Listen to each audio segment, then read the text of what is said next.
I was formed as an anthropologist. So my passion is understanding human nature and how human beings can get along with each other. So my passion is peace and the underlying question of how human beings can live together given our very deep differences. I think fear is the biggest enemy we have because we have a fear of scarcity. There's not going to be enough for me, there's not going to be enough for us, there's not going to be enough for my group. And I think that's at the root of much conflict. The other wound is the wound of exclusion.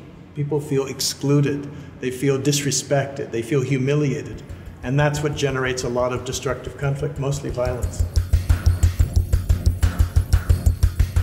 One of the primary ways for people to deal with conflict is to avoid conflict, not talk about it, in the family, in the workplace, in the society, to pretend like it's not there. The question is not about getting rid of conflict.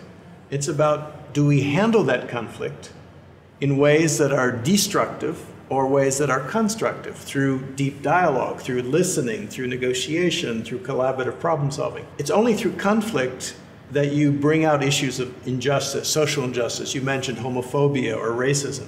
It's only through conflict. Negotiation is much more about listening.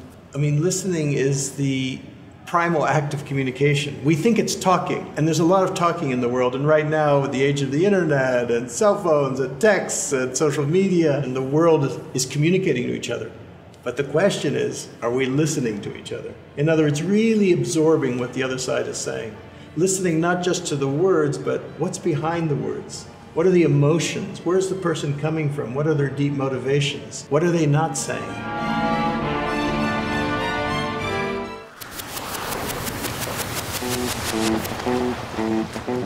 Yeah, please. And while he's putting the... Hold on. Okay. I can tell you